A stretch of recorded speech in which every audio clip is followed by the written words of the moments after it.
And so we'll do it that way. We're going to open up to John chapter 8. John chapter 8. There are several connections we have. I'm going to move up here. Is that okay? Out of the light? Okay, so I'm going to stand here. It's good to see you. I've been here a couple times before. It's always a great place to be. There's several that I know that I see that are here. It's a good time to sort of connect and be with you. So things are good in Tomball. I hope that you weathered well. I went to camp last week, so my son and I left and on Saturday, just sure that Beryl would turn. I don't know if you remember the news. Just sure that Beryl would turn. And talked to my wife and said, I think it's going to turn, but I'll stay home. And she said, oh no, you go on. We sent our daughter to my parents, and she's been there a couple of weeks. And so I spent the week at camp, and I came back I guess I got to the house around 4:30 on Saturday afternoon. No power. And so I walked out to check the roof because I'd been gone the week and checked the yard. And we had a fence down and some of those kinds of things. My wife had left and gone to stay with her parents. And so was checking things out. And I came in the house about 45 minutes later and we had power on. And I went, best hurricane ever. I was only out of power 45 minutes. And so it was great. So, no, it was one of those things. But I do hope that you weathered well. We're going to talk about an encounter that Jesus has with a woman caught in adultery. In John chapter 8, actually starts in John chapter 7, verse 53, there is an old preacher story, there's an old sermon illustration, and we know that it's old because it involves a magazine.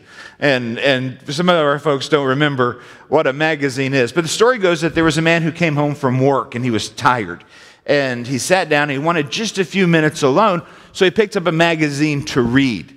And he's leafing through the magazine, but he's got a daughter, and the daughter comes, and she wants her daddy's attention. He's been gone at work. She's been there with mom. Daddy, daddy, daddy, play with me. Oh, sweetie, I'm tired. Let me read a few minutes. Oh, daddy, daddy, watch me. Oh, sweetie, I'm tired. Let me just sit a few. Oh, daddy, daddy. And he comes across this page in the magazine that's a map of the world. And he comes up with this brilliant idea. And he tears the page of the magazine out, and he rips it into about 15 or 16 pieces, and he hands it to the little girl, and he says, you go and you put the map of the world together, and you tape it all up, and you bring it back to me, and then we will play.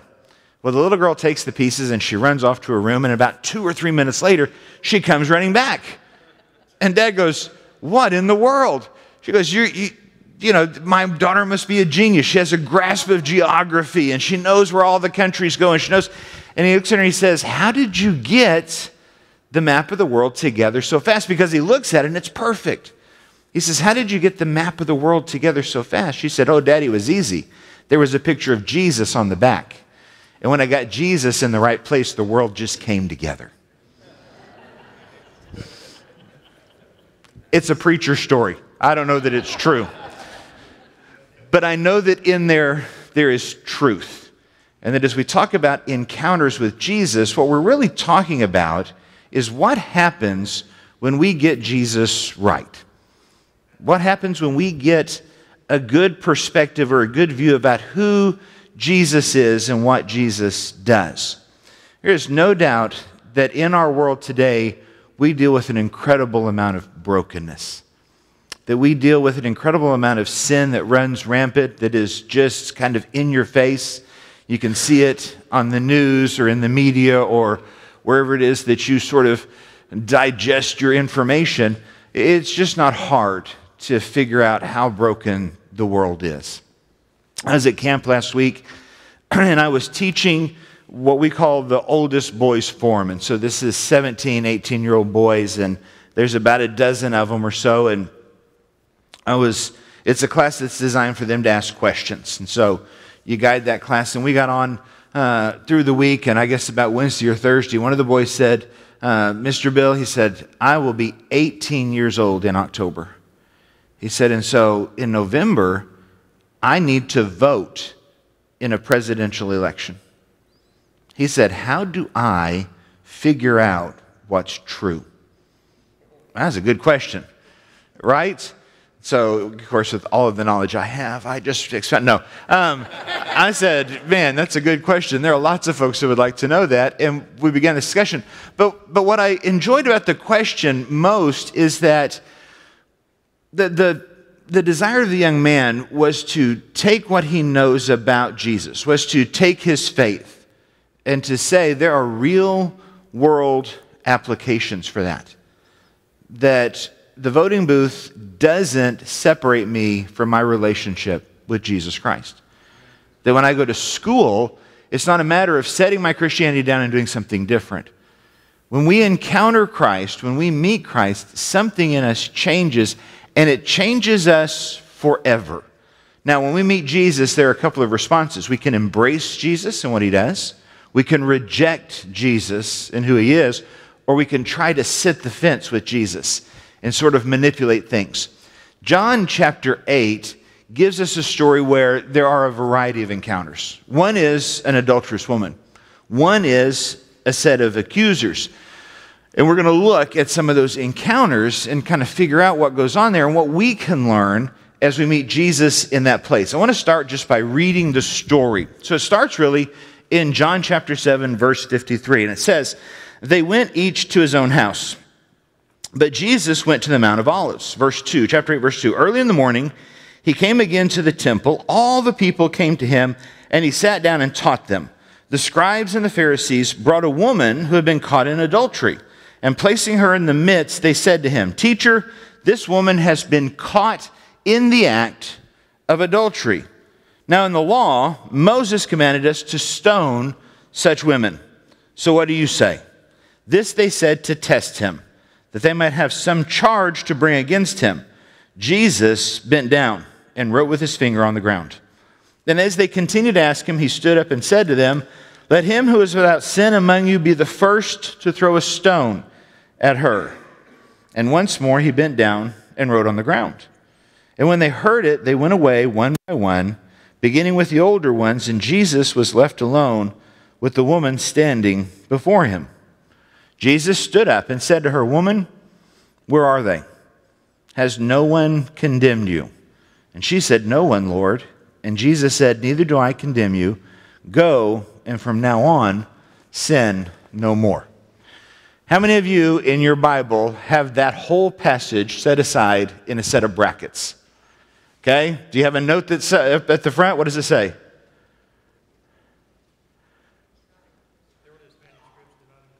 The earliest manuscripts do not include this. How many of you have the entire section in a footnote? You do?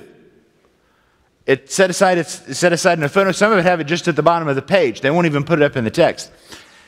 This is, how many of you came for a lesson in textual criticism tonight? Whew, we get excited about that, don't we? So for all of you technical people out here, the next 2 minutes are for you. There's a question about where this section belongs. You will find that some people will point to John chapter 7, verse 53 through 8:11 and say there are parts of the Bible that were added after the original manuscripts, after the original autographs were written. And they will point to this passage and say, it's in brackets. Some of the early manuscripts don't have it. This passage doesn't belong. And there's some good arguments out there about this. The Greek reads differently than some of the rest of the book of John. It does match some other things that John wrote, but it doesn't flow real well in the Gospel of John. The story seems to interrupt the events between John chapter 7, verse 52 and 8:12. It seems to be an odd fit. And so we have all these questions surrounding this passage. However, what's not at stake is it Bible? Because the earliest manuscripts might have it somewhere else.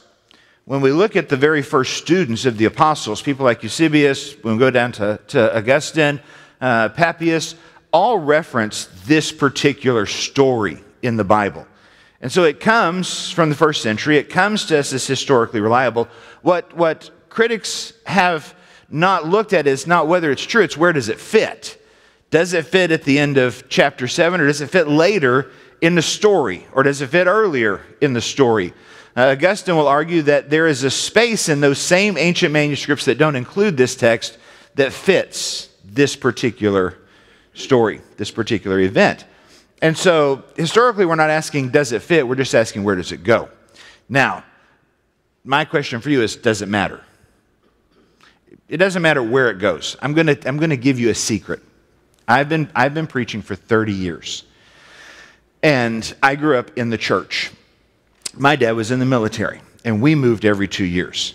Now, somewhere around the 3rd grade or the 4th grade, just as the church we were at was beginning to learn the books of the minor prophet, we moved.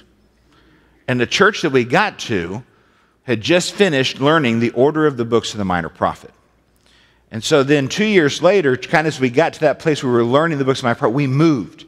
And the place we had been, there wasn't anywhere close to what they were doing. I'm 54 years old. I've preached for 30 some odd years. And I still get up there to the minor prophets and go, wait. I can't just rattle those off. I don't know exactly what order they're in off the top of my head. Does that make them untrue? No. Does that mean we cannot count on them to be biblical? No. Just because I don't know where they go doesn't mean they're not true. Okay?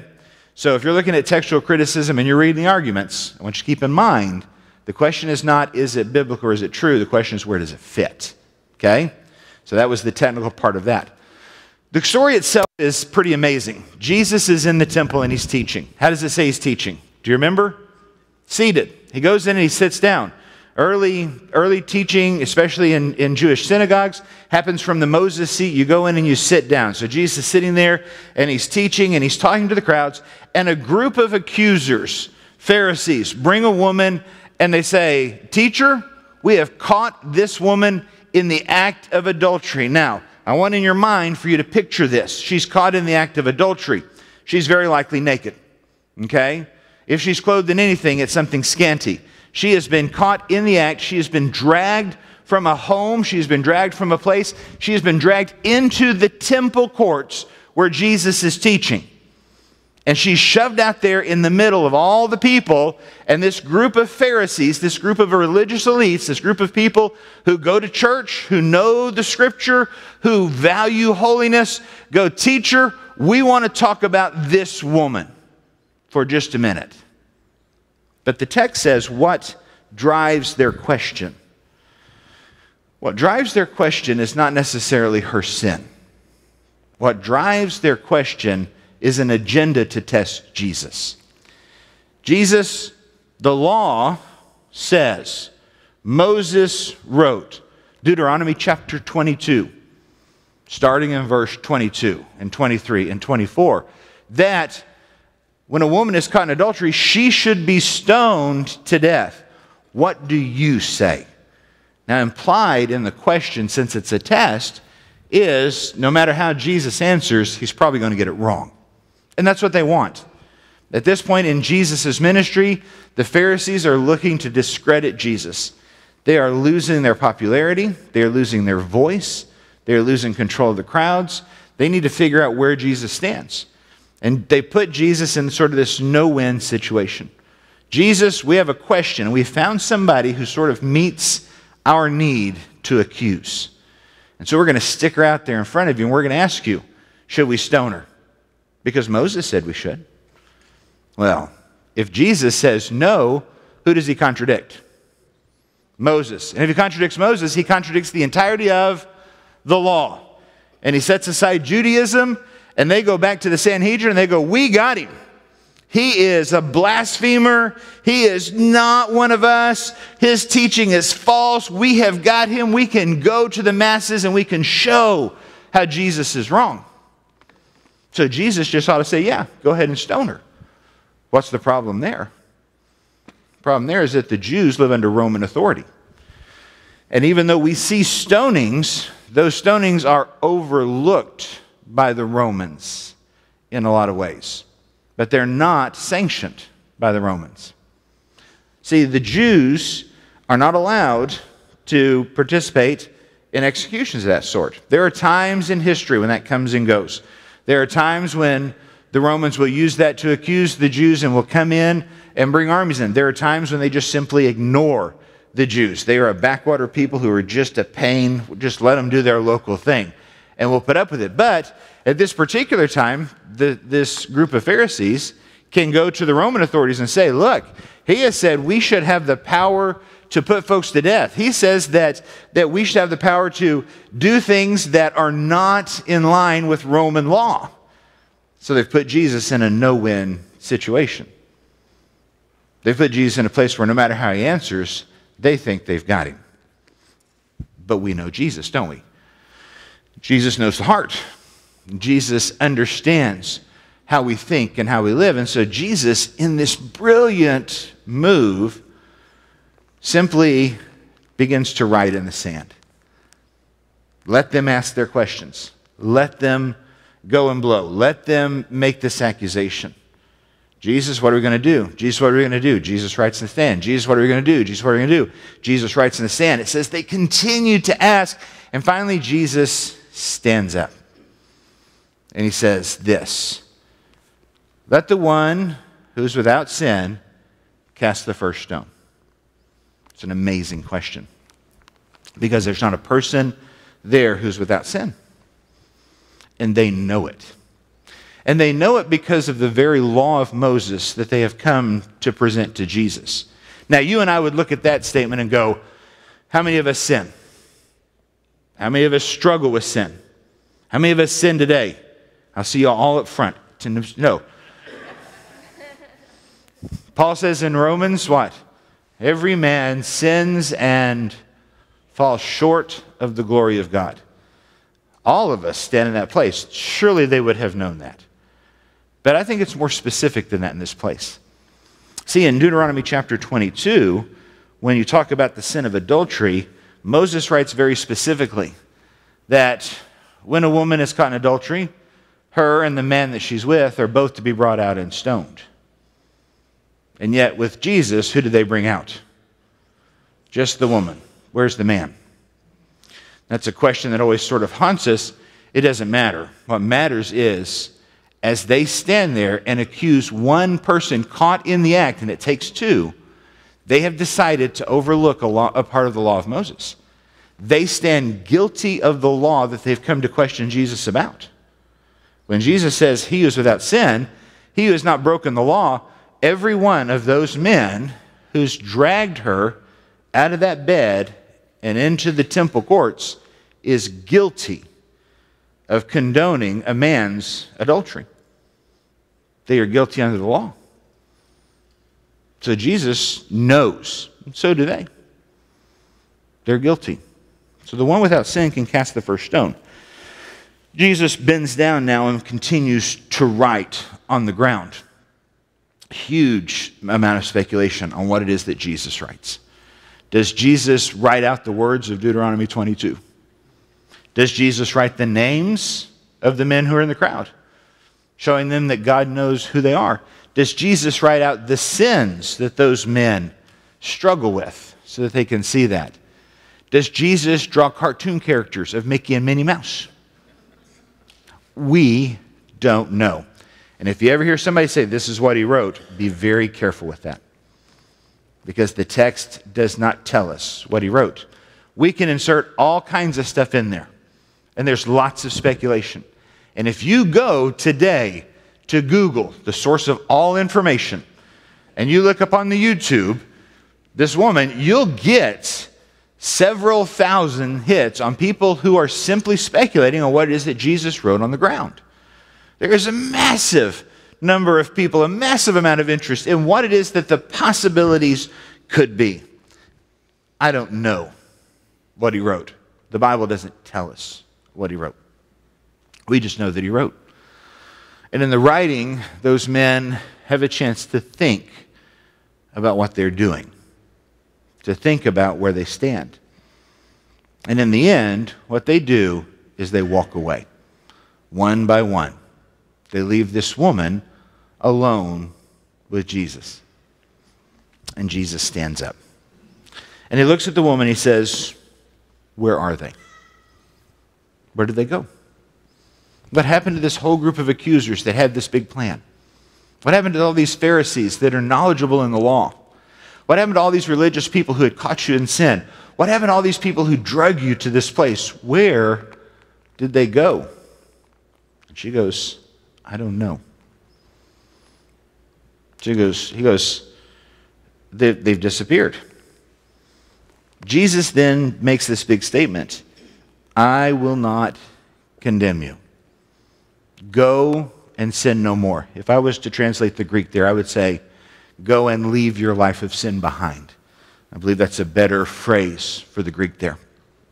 But go and sin no more is what your translation probably says, or something really close to that. And so Jesus, in this encounter, has this incredible amount of forgiveness there.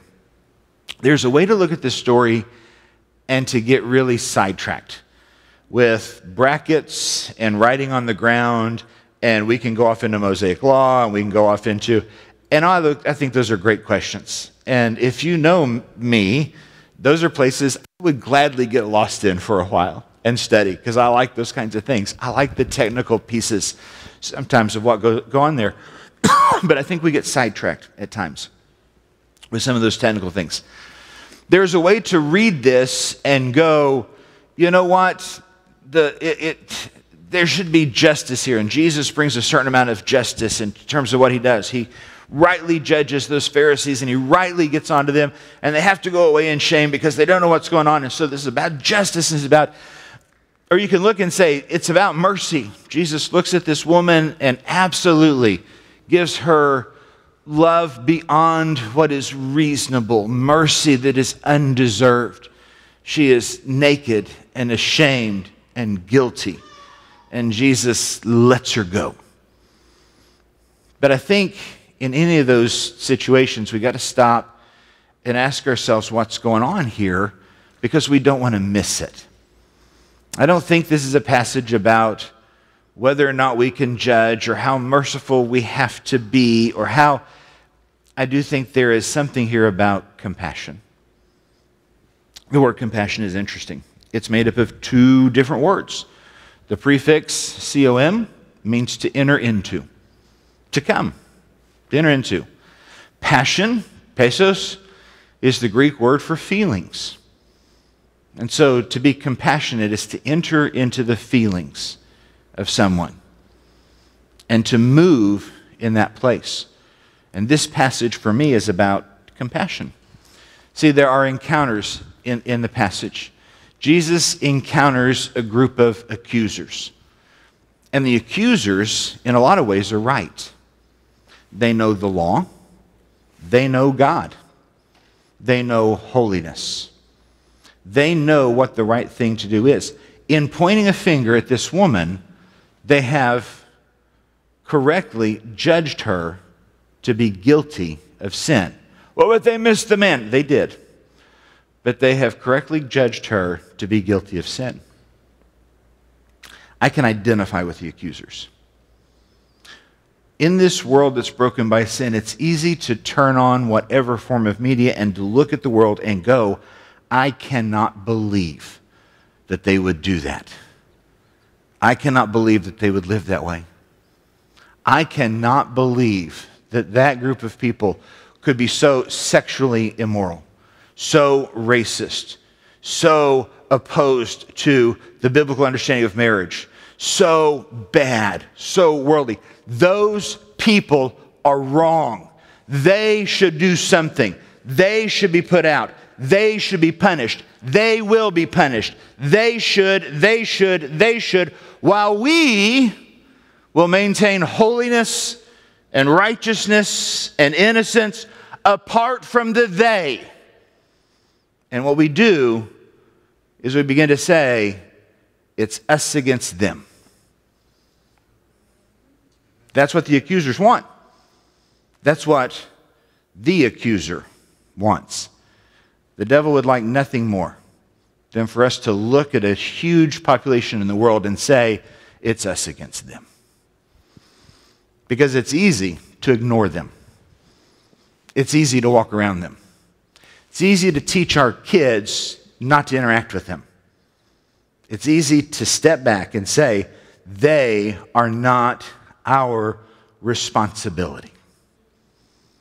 But the Bible doesn't teach that, does it? Go into all the world except for those parts that are really lost in sin. Then you can ignore them. You don't have that footnote? Get out a pen. I can put that footnote in your Bible. Right?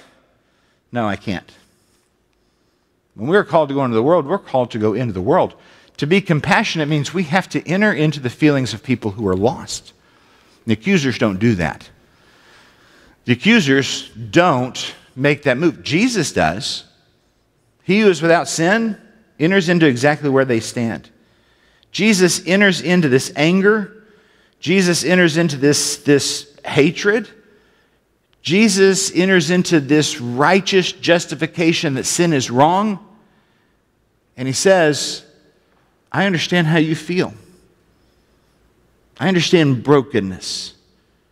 I understand what it means to be rejected. I mean, we're dealing with Jesus. From the first of humanity, God has had to deal with rejection. Adam and Eve choose a tree and a snake over walking with God in the garden? That doesn't make any sort of sense. It's not just a few generations later that the heart of God is grieved to the point that he will destroy the world with a flood. Does God understand the impact of unrighteousness? Does God understand the impact of the guilt of sin? He does. What is God's remedy? He wiped them out with a flood. He kicked them out of the garden. He sent his son to the cross is what he did. For God so loved the world that he gave his one and only son. See, God looked at that, and there are times of judgment. There is nothing wrong with seeing how far sin will take us. We are required as Christian people to be discerning, to understand right and wrong, to understand the world's brokenness, to understand the ravages of sin, but not to step away from it. Every man sins and falls short of the glory of God. You and I are there. When Paul writes to the church in Corinth, and there is not a more messed up church in the Bible. And I would be hard-pressed to find very many messed up churches in history that are as messy as the people in Corinth are. He will say of those who are liars and have practiced homosexuality and who are adulterers and who are, such were some of you. The important word in that phrase for me, were. How do you go from they to us? How do you go from them to we? How do we breach this division of the accuser? By entering in to messy lives, into messy places. Oh, we got to go. We got to be nice to these people. We got to... It's hard. They're messed up. They're never going to change. It's just not realistic. How are we going to do that? We'll put ourselves in danger. We'll be tainted by the world. Oh, no. We have to tolerate. Oh, how many love that word? We all love the word tolerate, right? Tolerance. Affirmation. Those are the things that we look, and you get a certain group of people that go, well, Jesus affirmed nothing. Did he? Jesus affirmed that man is lost in sin. That woman was lost in sin. What Jesus chose not to do is not to say, you are away from me, I condemn you, go away. What Jesus chose to do is to say, you got a different path that you can choose. Go and leave this life of sin behind. Go and sin no more. Make a different set of choices. Make a different set of decisions. I mean, if I'm her and I'm in this place, I'm probably more worried about just getting away. I'll tell you the truth. Naked in public just has no appeal to, I'm just thinking, I just got to get out of this. I don't care what he says, so long as I can go. But you got to think a day or two later when she's thinking about going, that man saved me from being stoned to death. That man saved my life. And now he's telling me to make a different set of decisions. What are those decisions? What do I have to do differently? Is she going to go to the Pharisees and say, you know what? You guys were right. I'm the one that was caught in adultery and I need to know more now. I don't think so. She's been hurt by them. Those people are tough. So she's going to look for answers somewhere, isn't she? She's going to look for answers from people who know God, who know the Scripture, and who have a heart for people. People who sin and people who are lost. She's going to look for somebody who will speak the truth in love, who will show her error in gentleness and respect, who can give an answer for the hope that is within them in such a way that she can make good decisions and change the way that she lives. See, her encounter with Jesus is about not being free to go do what she wants, but understanding her sin and understanding there's a better way.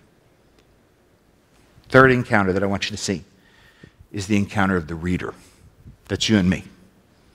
We come to the text and we encounter Jesus. We come to the text and we read. It's easy for me to identify with the accuser. I can be really judgmental.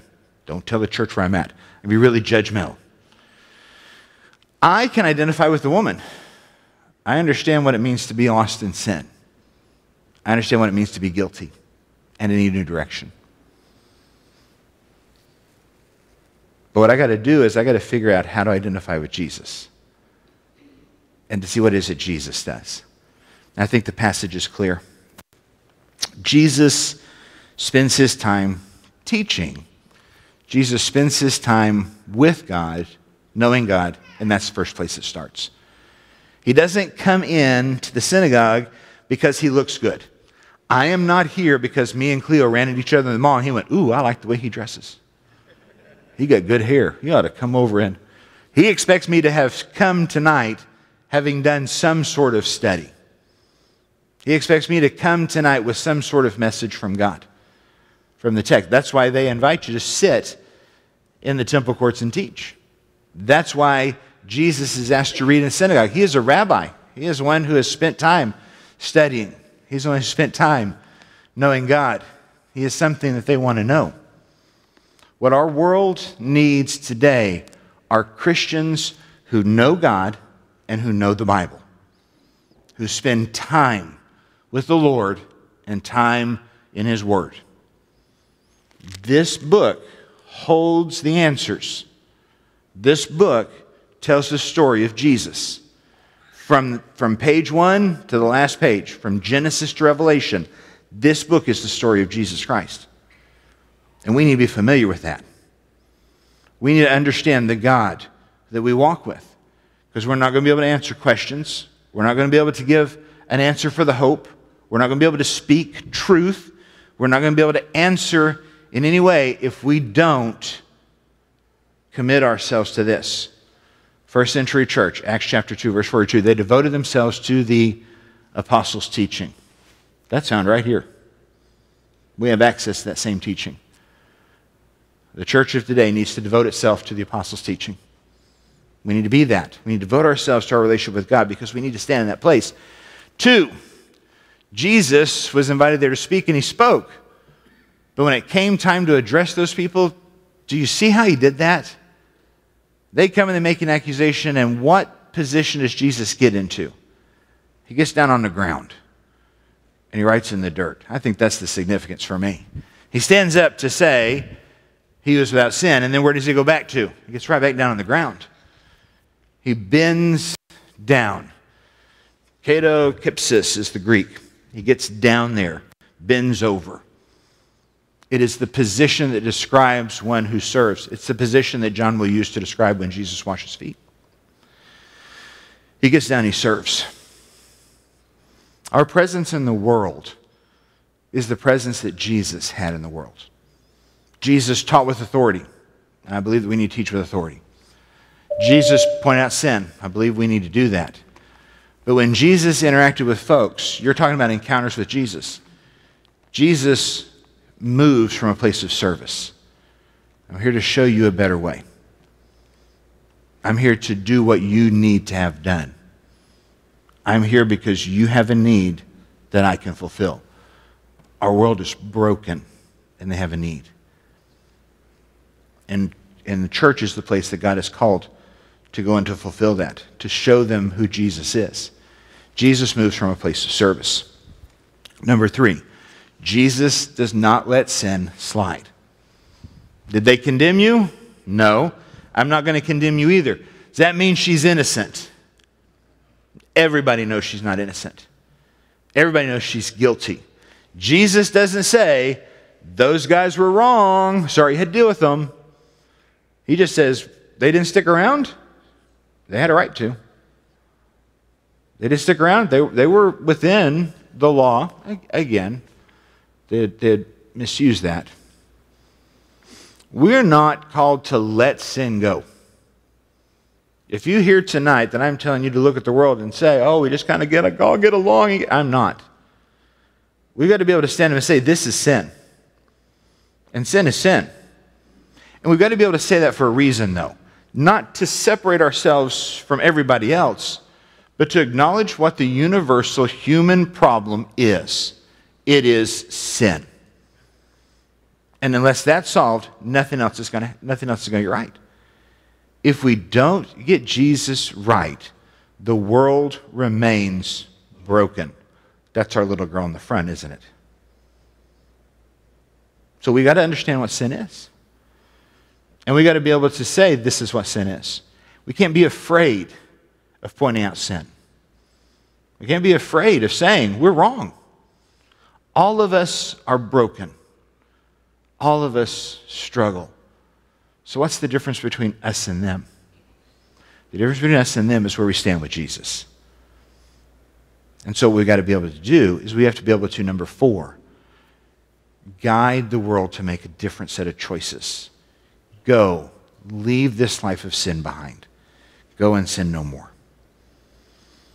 See, Jesus doesn't look at her and say, you're lost. Good luck. He says, you're lost. Here's how to get right. Here's how to get found. And he gives her a chance to repent. And he gives her a chance at change. And he gives her a chance at relationship. That's what we're called to do. When we point out sin in the world, we had better be ready to enter into the struggle, to embrace that brokenness and say, I was that way. I have been there. I struggle. Here's the right way that we walk. This is the way that the church changes the world. Because it's exactly what Jesus did. Is it easy? No. Is it something that we just all going to go, oh, that's something? No. It's hard. But it's absolutely necessary. God calls us to hard things because he's changed us to be able to deal with hard things. So here's my encouragement to you. Stay close to God. Be in the text. Recognize sin for what it is. But recognize that behind that sin there is a person that God sent his son to die for. And that we have an opportunity to help them be something different. It's not easy. It's not hard. You're going to feel like you're banging your head against the wall. The world can deny and deny and deny and point and point and point and rail and rail and rail. And we still have to be Christ-like. We still have to serve. We still have to be the presence of Jesus in the world. And I pray that you will continue to do that. I believe that every encounter with Jesus changes who we are. And we get a choice. Will I be like Jesus? Will I look like Jesus? Or will I not? And that choice is yours. It's a choice that you have to make. It's a response that you make in your heart that shows itself in your life. And my prayer is that you will accept the challenge to be Christ-like.